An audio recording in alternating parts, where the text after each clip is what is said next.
Hey, bonjour à tous. Aujourd'hui, on va parler de Noël et c'est pour ça que j'ai sorti un peu mon mug de Noël, Merry Christmas. Donc ce n'est pas encore le jour tant attendu par beaucoup de personnes, mais c'est un peu la période qui s'en rapproche. Là, on est fin novembre, on arrive au mois de décembre et je suis sûre que parmi vous, il y en a plein qui ont déjà fait de la déco de Noël chez eux. Si vous le faites, voilà, c'est chacun ses goûts, chacun fait son truc. Moi, cette année, je ne sais pas encore comment je vais m'y prendre pour les décos de Noël. On a dit avec mon mari que tant que la maison n'était pas rangée complètement et que j'avais pas fait tout le tri du grenier jusqu'au rez-de-chaussée, on ne décorait pas. Donc, il faut que je me presse. Pour l'instant, j'ai rien fait, mais vu que je vais accueillir ma famille le 25 décembre, on sera un bon 30 parce qu'on est nombreux, j'ai beaucoup de frères et sœurs. Eh bien, ça peut être sympa d'avoir quelques petites guirlandes, quelques petites lumières. Enfin bref, on verra bien ce qu'on fera. Mettre un petit côté festif à ce moment-là, ça peut être toujours sympa. Voilà. Alors, j'ai préparé une sélection de livres qui nous font penser un peu à cette période estivale, à Noël, avec des romances, avec des fictions historiques. Je pense que j'en ai pas, mais autre chose, on verra bien. Du contemporain, du thriller, de la lecture jeunesse aussi. J'en ai pas trop mis là, mais j'en ai pas mal. Oui, j'ai 2-3 bouquins. Et aussi des livres qui font penser à la période tout simplement de l'hiver avec de la neige.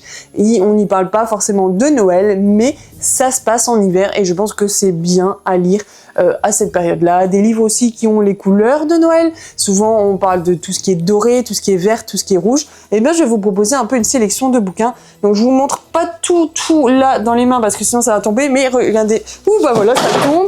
Donc ici, j'ai une petite panoplie de bouquins et j'en ai même en numérique aussi. Mais je ne pourrais pas forcément vous parler de tout parce que sinon la vidéo sera trop longue. Donc, il a fallu faire un choix. Mais en tout cas, il est clair qu'il existe énormément de bouquins pour cette période-là. Il y en a vraiment pour tout le monde. Je trouve qu'il y en a vraiment même de plus en plus pour tous les gens. J'avais l'impression qu'avant, c'était vraiment beaucoup des romances de Noël. Et là, on peut vraiment trouver de tout. Même dans les thrillers, je trouve qu'il y a plus de choses. On voit aussi des calendriers de l'Avent. On a celui qui est sorti là, qui est assez hypé, on va dire, le calendrier de l'Avent de Franck Tillier. Enfin, je trouve qu'il y en a pour tout et c'est vraiment, vraiment bien. Ça donne même en plus envie de lire. Enfin, il y en a pour les enfants, pour les jeunes, pour les ados, pour tous. À plein de niveaux. Il y a même des livres de recettes de l'Avent. Moi, je trouve ça vraiment génial, quoi. Allez, je vous montre un petit peu ma sélection. Dans tout ce que je vais vous montrer, il y aura autant des livres que j'ai déjà lus que des livres que je vais lire au mois de décembre ou au mois de janvier, parce que vu la sélection, je ne sais pas si j'arriverai à tout lire, mais comme ça, c'est vraiment un mix de du lu et du pas lu. Je prends vraiment comme ça, je prends vraiment au hasard les livres, j'ai pas fait de tri, je vous les montre comme ça. Celui-ci, c'est un livre que j'ai reçu en service de presse, j'ai demandé, donc voilà, et ils me l'ont accordé. C'est Un Noël à Caméline de Aurélie Aderlé. Elle a le même prénom que moi et c'est rare, je ne trouve pas souvent des... Enfin, quoique des autrices, il y a Aurélie Valogne, il n'y en a pas tant que ça finalement, et donc bon, c'est sympa. Donc on a ici un roman donc plutôt de Terre de France, donc c'est un peu de la littérature blanche. On est dans une histoire où en fait, il y a 5 ans qui se sont écoulés depuis que son amie d'enfance, Gabrielle, à qui elle avait ouvert son cœur, ben voilà, est partie en Italie, et Naïs ne peut l'oublier. À Caméline, joli village entre Ventoux et Luberon, la dynamique jeune femme veille toujours sur la propriété familiale et ses champs de lavande. Sa vie est loin d'être un long fleuve tranquille. Donc je lis pas tout, mais donc c'est un peu un livre où on va raconter les secondes chances et on va célébrer aussi la lumière qui renaît après des ténèbres obscures.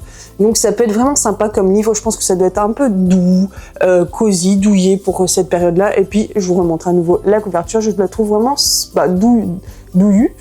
Je la trouve aussi vraiment sympa, cosy. Ensuite, c'est un livre que je suis en train de lire, j'en suis à la page 91 sur 270, quelque chose comme ça, oui, c'est ça.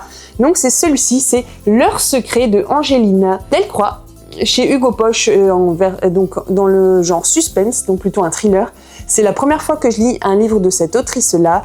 Et franchement, pour l'instant, je suis assez agréablement surprise de ma lecture. J'ai commencé ce matin, alors j'ai fait une insomnie, je me suis réveillée à 2h30, donc à 4h je suis sortie du lit et j'ai lu un petit peu, donc c'est pour ça que j'ai pu lire pas mal aujourd'hui. Donc c'est vraiment sympa, on est dans une histoire où en fait on a 2 couples qui vont s'échanger leur maison. Donc il y a un couple qui vit, alors c'était où déjà, en Savoie, et l'autre couple vit face à la mer, mais je ne sais plus dans quelle région, est-ce que c'est la Bretagne ou la... Alors, je cherche... Ouais, en Bretagne, c'est ça. Donc, un couple qui vit en Savoie et un couple qui vit en Bretagne et ils vont échanger leur maison. Et on va se rendre compte qu'il se passe des choses assez étranges, mystérieuses, et c'est vraiment très rapide. Dès le départ, on rentre vraiment dans le vif du sujet, dans l'histoire, et c'est ça qui est pas mal aussi, c'est qu'on ne tourne pas autour du pot, il n'y a pas trop de description, de mise en place, du contexte et tout ça.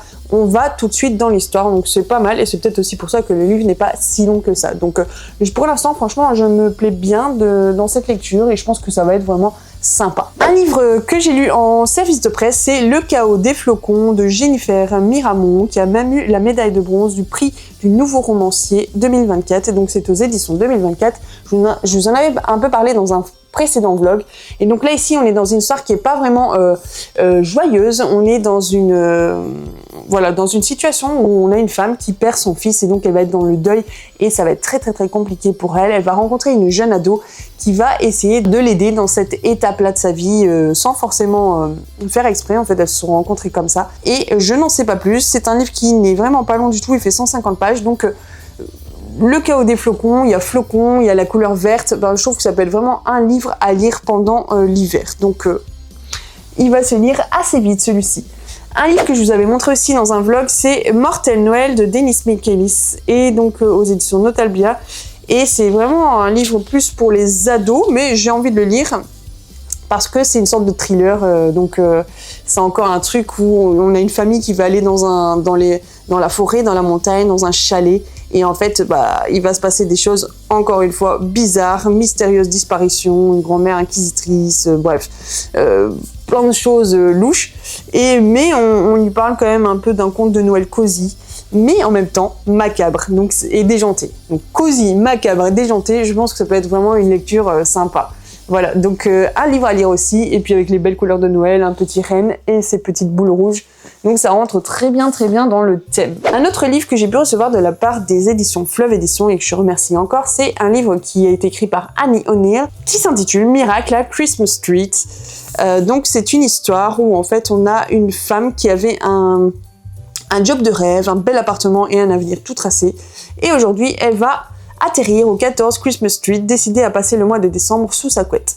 Mais dans cette rue où Noël est sacré, Jess se retrouve embarquée malgré elle dans un calendrier de l'Avent grandeur nature, et qui chaque soir doit réunir tous les voisins. Et seul le grincheux propriétaire du numéro 24, Monsieur Winters, refuse de prendre part à la fête. Donc, contre toute attente, Jess est gagnée par la magie de Christmas Street. Et si le destin lui offrait la chance de dégeler le cœur du vieux Winters, la saisirait-elle pour réaliser un miracle de Noël? Donc ça a l'air d'être une histoire aussi toute douce, toute cosy pour Noël. Je trouve ça sympa. Un livre qui va pas trop prendre la tête, je pense.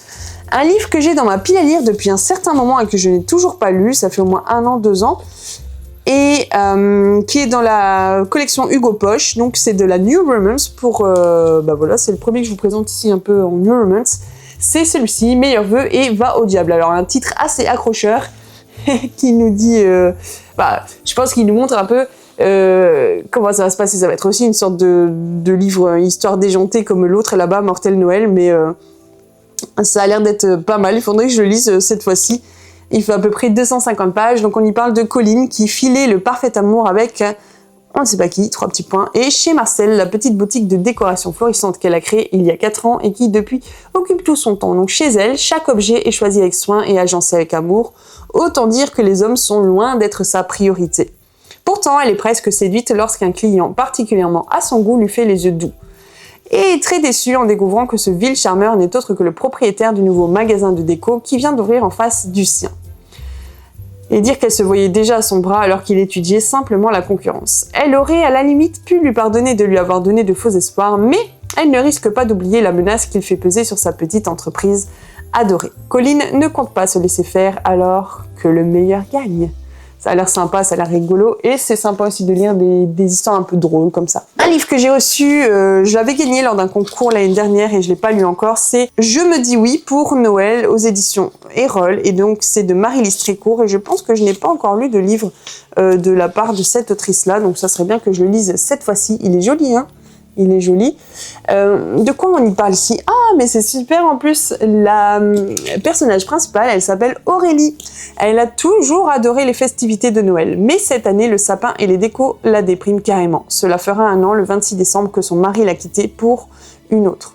Pour couronner le tout, elle vient de passer dans le camp des seniors et ses enfants n'ont pas le cœur à faire la fête. Alors qu'elle participe à un atelier d'écriture offert par sa meilleure amie, Aurélie compose un texte à l'image de son humeur, mélancolique et un peu chaotique. Or, dès le lendemain de l'atelier, les événements invraisemblables qu'elle a imaginés deviennent miraculeusement réalité. C'est le déclic pour Aurélie. Si elle ne veut pas finir comme l'héroïne de son histoire, seule et abandonnée de tous pour Noël, elle n'a que quelques jours pour apprendre à dire oui à ses envies, à la vie et à l'amour, pour le pire ou pour le meilleur. Donc c'est une comédie de Noël désopilante et réjouissante. Donc ça a l'air vraiment sympa à lire aussi. Ensuite, un livre que j'ai aussi dans ma pile à lire depuis au moins 2 ans facile, c'est Le Cupcake Café sous la neige de Jenny Colgan, une autrice que j'ai déjà lue plusieurs fois. Voilà, il est là, et donc bon, c'est un peu une série, hein. Donc ici, on est dans une histoire où en fait, on a Izzy qui a ouvert un cupcake café à Londres. Elle n'a pas de répit. Et à l'approche de Noël, quand la ville scintille de guirlandes colorées et que flotte dans l'air un doux parfum de gingembre et de cannelle, les commandes affluent et c'est encore pire que d'habitude. Alors qu'elle comptait sur son petit ami Austin pour la réconforter, celui-ci apprend qu'il a décroché un poste à New York. La jeune femme voit son univers douillet et gourmand se fissurer. Comment ignorer les milliers de kilomètres qui vont séparer le couple? Une chose est sûre, armée de sa bonne humeur et de sa poche à douille, Izzy est prête à tout pour que la magie de Noël opère une fois encore. Ça a l'air sympa aussi et tranquille comme histoire. Passons un peu dans les lectures jeunesse, mais on reviendra aussi pour des lectures adultes après. On a ici Opération Santa aux éditions Flammarion Jeunesse. Donc c'est un roman de Noël en 24 chapitres qui a été écrit par Charles Mazarguil et Elena Dupressoir. J'aime énormément la couverture. Voilà. Et donc en fait, dans ce livre-là, tout simplement, on a 24 chapitres et donc chaque chapitre est à lire le jour du calendrier de l'Avent en fait. Donc ça a l'air sympa et on est ici dans une forêt enchantée. Tous les animaux sont venus assister au vol d'essai du Père Noël une semaine avant la nuit magique. Mais rien ne se passe comme prévu. Le traîneau finit dans un tas de neige, le Père Noël se casse la jambe et les rennes se mettent en grève. Britannicus, l'ours polaire, Grincheux et Ragnar le renard moqueur partent en mission pour arranger la situation. L'improbable duo parviendra-t-il à sauver Noël? Donc ça a l'air vraiment sympa comme histoire, toute douillette aussi pour des enfants. Une histoire qui ne parle pas forcément de cette période-là, mais que vous connaissez certainement, ou en tout cas vous en avez entendu parler, ça dépend l'âge que vous avez. C'est La Petite Princesse de Frances Hodgson Burnett, et ici je l'ai eu par les éditions Flammarion, dans les classiques Flammarion, avec une belle couverture rigide, vraiment jolie, et je trouve que c'est un livre qui peut se lire vraiment en hiver. On a Sarah Crewe, surnommée Princesse Sarah, qui est envoyée dans un prestigieux pensionnat anglais. Sa vie bascule en apprenant la mort et la ruine de son père adoré. La cruelle directrice transforme aussitôt la petite fille en servante, affamée et maltraitée. Heureusement, Sarah peut compter sur son imagination extravagante pour s'évader. Un conte de fées moderne et émouvant qui est devenu un classique et que beaucoup de personnes connaissent. Moi, j'ai connu via les dessins animés c'était sur la 3 à l'époque. Je crois que c'était les Minicums ou un truc comme ça. Bref. Et j'aimais énormément ce dessin animé, c'était vraiment bien. Il y a une série de bandes dessinées aussi sur la Petite Princesse. J'ai lu le tome 1 dernièrement, je vous en avais parlé. Et là, du coup, c'est le roman. Et je pense que je l'ai jamais lu. Donc, j'ai envie de le lire. Donc, je suis vraiment contente de l'avoir. Ensuite, je reste un peu dans l'enfance avec Le Roi des Forêts de Pierre Gemme et Adeline Pham dans la collection Père Castor chez Flammarion Jeunesse. Une belle couverture, encore une fois. Et des belles images à l'intérieur. C'est une histoire qui est assez connue quand même. Donc, avec un sapin, hein. Et donc, ça se passe forcément à la période de Noël. Ici, les illustrations sont vraiment jolies. Donc, si vous n'avez pas d'idée pour les enfants, voilà, vous regardez bien cette vidéo, revenez-y dessus à plusieurs moments et puis vous pouvez bien regarder. Celle-ci, j'aime vraiment beaucoup la couverture. C'est Un renard sous les étoiles de Rob Biddulph aux éditions Milan. Il est vraiment très joli, hein.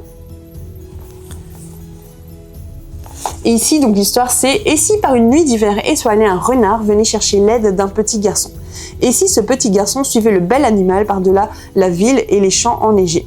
Une histoire où se mêlent magie, entraide et amitié. Donc des thèmes vraiment sympas aussi. Je vous montre quelques images. Il y a tout qui tombe. Rien que celle-là, elle est vraiment jolie. Donc un livre vraiment à offrir pour les enfants à Noël, c'est toujours sympa. d'avoir des livres. Un calendrier de l'Avent sous forme de livre toujours pour les enfants, c'est les Chroniques de Noël, donc de James Newman Gray et John Townsend aux éditions Flammarion Jeunesse. Donc je vous l'avais déjà montré un peu dans un vlog. On a les vignettes ici avec tous les chiffres et après il faut aller à l'intérieur. Alors je me rappelle plus si c'est dans l'ordre à l'intérieur. Je regarde ça tout de suite. Oui, non. Donc les nombres ne sont pas dans l'ordre à l'intérieur, donc il faut aller chercher le numéro 1, le numéro 3, tout ça, jusqu'au numéro 24. Donc c'est sympa parce que c'est pas dans l'ordre chronologique et ça fait chercher les jours par les enfants. Ou par les adultes aussi si vous le faites pour vous. Un livre que j'ai reçu de la part des éditions 1, 2, 3, c'est Le Cadeau Parfait de Solène Hernandez et qui est clairement un livre de Noël. Donc ce sera plutôt une romance ici. On est ici dans une histoire en fait où on a une fille qui est un peu... Son entreprise c'est de trouver le meilleur cadeau pour ses clients. Donc le meilleur cadeau de Noël, le cadeau parfait pour les proches. Et donc là, c'est la terrible et richissime Valentine de Béliveau qui va faire appel à ses services. Juste avant Noël, elle veut offrir un cadeau spécial qui va faire tomber Alexandre de Lille amoureux d'elle. Donc Juliane, elle va tout faire pour se rapprocher de ce jeune PDG prometteur, doté d'une générosité sans borne et d'une charmante petite faussette. Aucune raison pour qu'elle déroge à ses règles, n'est-ce pas? Donc on sent déjà un petit peu qu'il va y avoir des petits rebondissements dans cette histoire-là.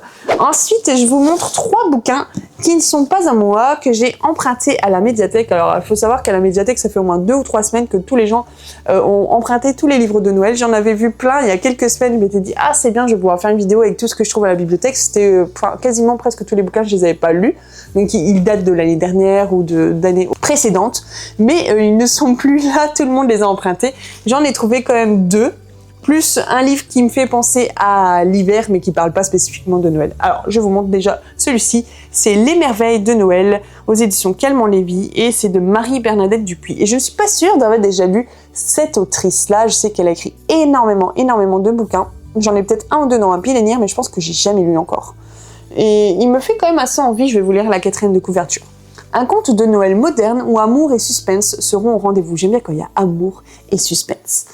Angoulême, 2017. Ambre est une jeune médecin urgentiste. Alors qu'elle profite d'une journée de congé, une petite fille est enlevée sous ses yeux en pleine ville. Ses grands-parents sont affolés, la foule s'agite et malgré l'intervention rapide de la police, le ravisseur et l'enfant restent introuvables. Bouleversée par la scène dont elle a été témoin, Ambre est aussi rongée par la culpabilité de ne pas avoir agi. Le triste visage de la fillette, qui se nomme Amy, l'obsède.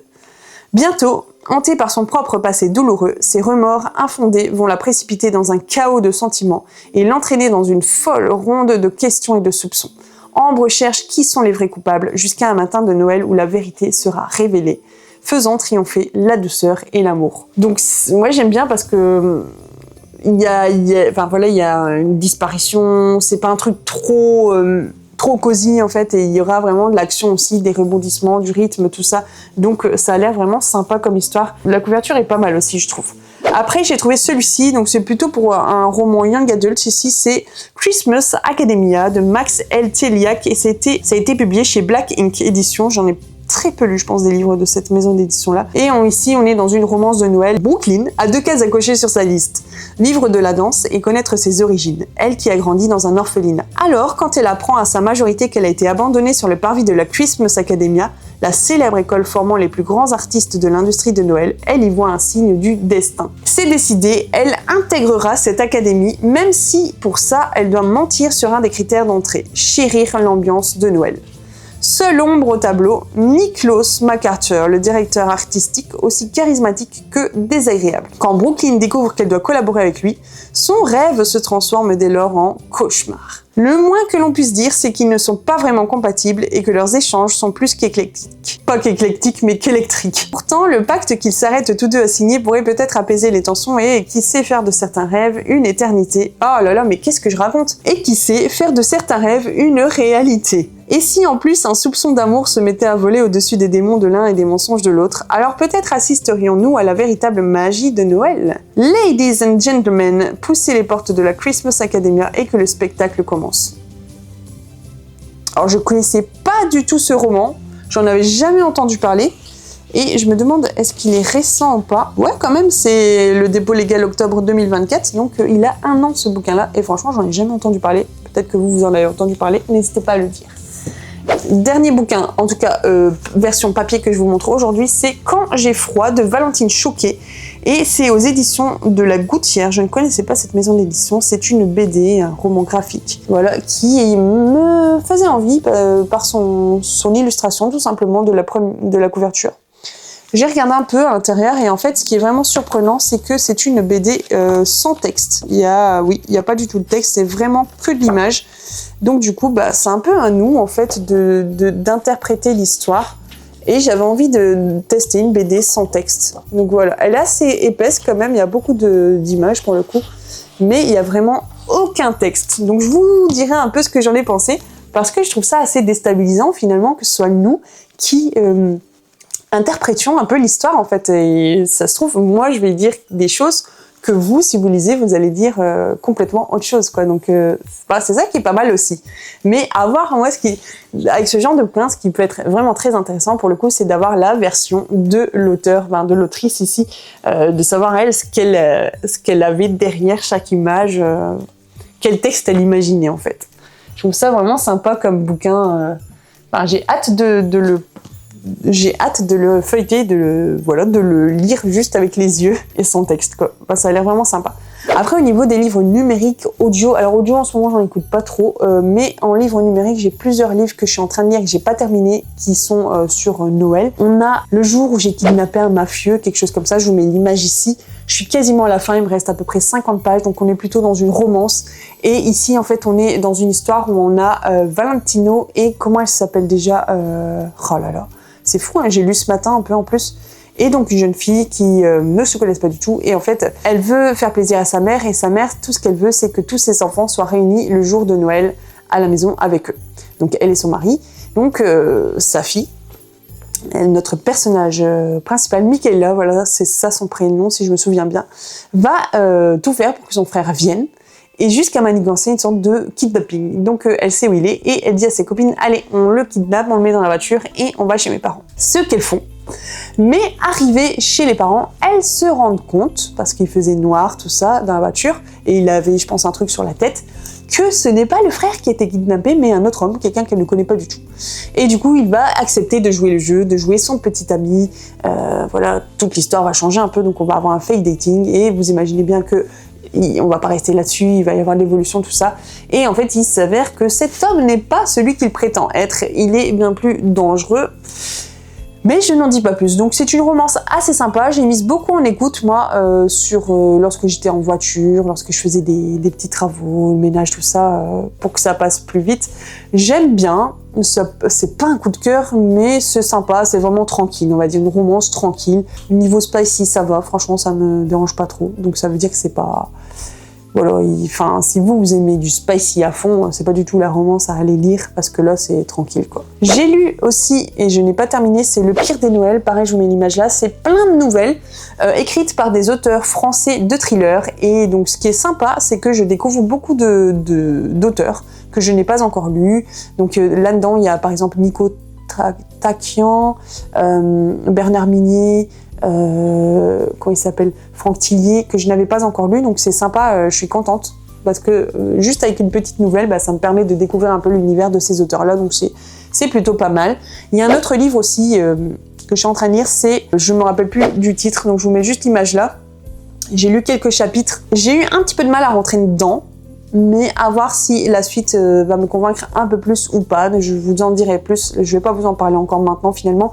On est plutôt dans un thriller, on est dans une histoire où en fait on a une femme et un homme qui étaient mariés, mais voilà, chacun est parti de son côté après, ils ont refait leur vie. Et en fait, cette dame, elle va recontacter donc son ex-mari pour lui dire qu'elle a vraiment des gros problèmes, qu'il faut qu'il vienne l'aider. Donc il est détective maintenant. Et en fait, il s'avère qu'il y a un meurtre et on suggère que c'est cette femme qui a tué la personne. Donc son ex-mari va essayer de résoudre l'affaire, va essayer de comprendre qui a tué, est-ce que c'est elle, est-ce que ce n'est pas elle, et donc trouver plein d'indices pour pour pouvoir résoudre l'affaire. Et en fait, c'est un livre qui se fait sous forme de 24 chapitres. On est censé lire un chapitre par jour. Bon, moi, je suis en retard, donc je vais lire certainement plusieurs chapitres à la suite pour rattraper, parce que je le lis sur NetGalley et je pense qu'il me manque le nombre de jours qui me reste commence à vraiment se rétrécir et du coup, il va falloir que j'aille un peu vite pour le lire. Je pense que c'est tout. Il y avait ces 3 livres-là. Il y en a peut-être d'autres. Oui, si, il y a encore un livre. C'est un classique anglais que je ne connaissais pas du tout. Je le mets là. Je me rappelle pas du tout du titre. Je l'ai pas là. J'ai pas du tout commencé, mais ça a l'air d'être quelque chose de très, vraiment avec un humour anglais qui n'est pas du tout comme le nôtre. Donc j'avais envie de tester. Donc à voir. Je le lirai là. Dans les 2 semaines qui vont arriver, je pense. Je pense que c'est tout. Au pire, si jamais j'ai d'autres livres dont je n'ai pas parlé et dont je me souviens et qui sont dans ma pile à lire où j'ai commencé une page ou 2, hop, je vous mettrai les images un peu à la fin ici. Voilà, tout ça pour vous donner quelques idées de lecture de Noël, mais pas que, des lectures qui peuvent se lire pendant l'hiver, lorsqu'on a froid, lorsqu'on est juste à côté de notre feu, avec notre tasse de thé ou notre cacao, notre plaid sur nous, nos grosses chaussettes polaires, bref, toutes ces choses-là. C'est vraiment des livres qui sont pas forcément à lire que à Noël, ou qui parlent de Noël, mais des livres un peu de la période hivernale, on va dire, qui sont sympas.